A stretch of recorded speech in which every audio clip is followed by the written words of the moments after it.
నెల్లూరు జిల్లాలో సంచలనం సృష్టిస్తున్న axis bank భారీ స్కాము ఒక్కొక్కరుగా బయటకు వస్తూ ఉన్నారు బాధితులు. ప్రస్తుతం కొంతమంది బాధితులు కూడా నెల్లూరు జిల్లాలో ఉన్నటువంటి ఎస్పీ కార్యాలయానికి వెళ్ళి ఏఎస్పీ అడిషనల్ ఎస్పీగా ఉన్నటువంటి సౌజన్య కలిసి కూడా అక్కడ ఫిర్యాదు చేయడం జరిగింది. అయితే ప్రస్తుతం మనతో పాటు బాధితులు కూడా ఉన్నారు. ఈ యొక్క స్కామ్కి సంబంధించి ఎలా వారు మోసపోయారు అన్నటువంటి విషయాలు కూడా వారిని అడిగి తెలుసుకుందాం. ఎలా జరిగింది, మీరు ఇన్ని రోజుల నుంచి ఏం చేస్తున్నారు, ఏంటి అసలు? నా పేరు మోక తనూజ అండి. లోన్ తీసుకున్న సంగతి నాకు తెలియదు కానండి, మేము దగ్గర ఇక్కడికి వచ్చి 7 సంవత్సరాలు అయిందండి. 7 సంవత్సరాలు అవుతే 2 సంవత్సరాల ముందేనండి ఫోన్లు వచ్చాయి మాకు బ్యాంక్ నుంచి. ఎక్కడి నుంచి అంటే చెన్నై నుంచి, వైజాగ్ నుంచి, జగ్గంపేట నుంచి, రాజమండ్రి నుంచి ఫోన్లు వచ్చేయండి. దేనికి చేస్తున్నారు సార్ మీరు ఫోన్లో? నేను లోన్ కట్టేశాను కదా, అయినా మీకు నాకు లోన్ కూడా మీరు ఇవ్వలేదు. మీ చేతుల మీద మీరు ఇస్తే నేను కట్టాలి. మీ దగ్గరకు వచ్చి ఏనాడు నేను బ్యాంక్ కాడికి రాలేదు, ఏనాడు మీకు బ్యాంక్ కాడికి వచ్చి నేను కట్టలేదు. అప్పుడు మీరు నాకు ఎందుకు ఫోన్ చేస్తున్నారు నేను అడిగితే, మీ పేరు మీద 75 లక్షలు ఉంది, 75 లక్షలు నువ్వు కట్టాలి, నువ్వు ఇంకో పర్సనల్ లోన్లు ఉన్నాయి, అన్నీ నువ్వే కట్టాలా, నువ్వే చేయాలన్నారండి. నేను ఎందుకు కడతానని, నేను తీసుకోలేదు కదా, నేను తీసుకోలేకపోతే నేను ఎందుకు కడతానని నేను వాళ్ళని అడిగానండి. దాంతో పాటు మరో బాధితులు కూడా ఉన్నారు. మనం చూస్తున్నటువంటి ఈయన పేరు లక్ష్మీనారాయణ.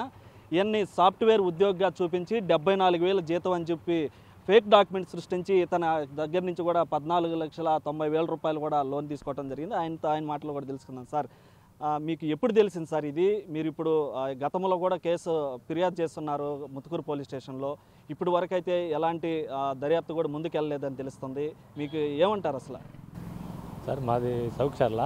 మేము ఎడలూరులో దీని గురించి కంప్లీట్ ఇస్తున్నాము. ఇదే దాని కంప్లీట్ ఎడలూరు ఇస్తున్నాము.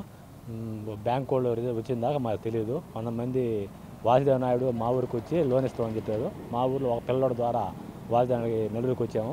ఆడ మా ఆధార్ కార్డు, కొత్త సిమ్ము, మా పాన్ కార్డు తీసుకొని అకౌంట్ ఓపెన్ చేస్తామని సంతకాలు చేయించుకున్నారు. అవునా, మేము వెళ్ళిపోయాము. 3 నెలల తర్వాత ఏమ్మా మీకు లోన్ కావాలంటే లోన్ ఇస్తున్నాము. మాకు వద్దుసారి 4 నెలలు లెటర్ చేసి కట్టేసుకున్నాము, మేము కూలి పని ఆ పని చేసి కట్టేసాము, మాకు వద్దన్నాము అని వాళ్ళు వచ్చేసారు. 10 నెలల తర్వాత వచ్చేసి మీరు బ్యాంకులో లోన్ ఉన్నారప్ప అని ఏజెంట్లు వచ్చి అడిగారు మమ్మల్ని. సార్, మేము ఎందుకు తీసుకున్నాము, అసలు మీ బ్యాంక్ మాకు తెలియదంటే మీరు తీసుకున్నారు, మీరు ఎవరి ద్వారా వచ్చారు బ్యాంక్ అంటే బ్యాంక్ అది తెలియదంటే మీరు ఎవరైతే ఇప్పిస్తారో వాళ్ళ మీద కంప్లైంట్ అని చెప్పారు. ఇన్ని రోజులైంది మీరు కేసు కూడా దాదాపుగా డిసెంబర్లో కేసుని చెప్పినట్టుగా తెలుస్తూ ఉంది. అయితే ఇన్ని రోజుల నుంచి పోలీసులు కామ్గా ఉండడానికి కారణం ఏమై ఉండొచ్చు? మేము ఇచ్చామని బ్యాంక్ వాళ్ళు చెప్పారు, కానీ అది ఏమైందో ఏం కాలేదో అది మాత్రం మాకు ఎవరు చెప్పటం లేదు. కానీ మేము మాత్రం విడవలూరులో కేసు ఇచ్చాము. విడవలూరులో ఇచ్చిన మన కేసుకే ఇప్పటికి ఏం రెస్పాన్స్ లేదు. ఆ అబ్బాయిని ఏం పిలిచడం కానీ హెచ్చడి కానీ పిలవనిపించడం అట్లా ఏం జరగటం లేదు. ఆ అబ్బాయి ఏం ఖమ్మంగానే ఉన్నాడు. లోన్ తీసుకొని లోన్ పెట్టించి ఇంతమందిని మోసం చేసిన వ్యక్తి బాగానే ఊళ్ళో ఉన్నాడు. కానీ మేము మాత్రం వీధులు పట్టుకొని రోడ్లు పట్టుకొని ఎక్కడంటే అక్కడ తిరుగుతూ వాటిని తంటాలు పడుతున్నాము. కానీ దేనికి రెస్పాన్స్ ఏం రావడం లేదు.